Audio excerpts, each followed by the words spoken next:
హైదరాబాద్ బెంగళూరు వెళ్ళిపోయాడు.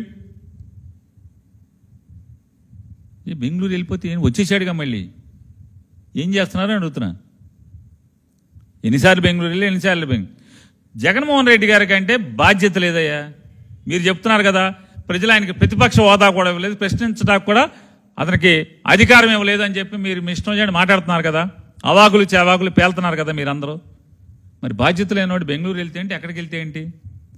కానీ ప్రజలు మిమ్మల్ని ఏలమని 160 మీరు ఇచ్చిన హామీలన్నీ కూడా అమలు చేయమని, ఈ రాష్ట్రాన్ని బాగు చేయమని చెప్పని 164 సీట్లు ఇస్తే శుక్రవారం కొడుకు ఎందుకు వెళ్ళిపోతున్నాడు హైదరాబాదు, శనివారం తండ్రి ఎందుకు వెళ్ళిపోతున్నాడు హైదరాబాదు?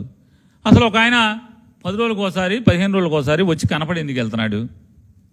మీరందరూ ఎక్కడ తిరుగుతున్నారు?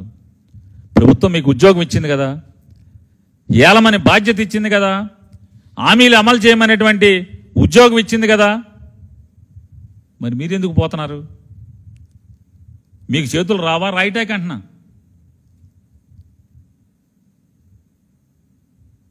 వారం రాలేదు పారిపోయాడు అన్నారు, మళ్ళీ వచ్చాడుగా.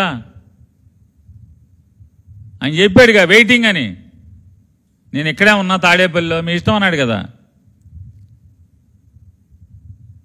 ఎంతసేపు జగన్మోహన్ రెడ్డి గారి మీద విషం చెమ్మటం ఏ ఆధారాలు లేకుండానే నారా చంద్రబాబు నాయుడు గారి చరిత్ర తీసుకుంటాం. ఈ చరిత్ర అంతా ఏంటి? పాపాల పుట్ట కదా చంద్రబాబు నాయుడు గారు. ఒంటి నిండా మచ్చలు మీకు, అవినీతి మరకలు మీకు. రాజధాని నిర్మాణం పేరిట అక్కడ ఇన్కమ్ ట్యాక్స్ నోటీసులు చూశాం కదా, ఈ 2000 కోట్లు. మరి మీరే కింగ్ పిన్ను, అన్నీ మీరే కదా. మరి అట్టాగే you don't bother, my people will briefed me, my people briefed me, you go ahead, you vote, I will take care. ఇవన్నీ మనయే కదా. ఆ చిల్లరా మందే, ఆ సొమ్ము మందే, ఆ మాటలు మనయే కదా. మరి చెప్పేయన్నీ శ్రీరంగ నీతులు. ఆల్రెడీ ఇప్పటికే నారా చంద్రబాబు నాయుడు గారు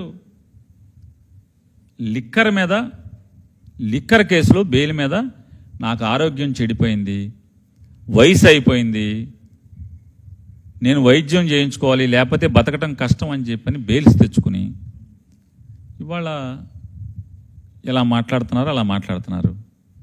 నువ్వు ఎంతమందిని అరెస్ట్ చేసుకున్నా, మీరు ఎంతమంది మీద తప్పుడు కేసులు పెట్టినా, ఎవడెవడనో ఆకాశ రామాయణాలను తీసుకొచ్చి మాకు లింకులు కలుపుదామని ప్రయత్నం చేసిన జగన్మోహన్ రెడ్డి గారు అదిరేది లేదు, బెదిరేది లేదు, జంకేది లేదు, జనం మధ్య తిరగకుండా ఆగేది లేదనేది కూడా ఈ ప్రభుత్వానికి తెలియజెప్తున్నాం.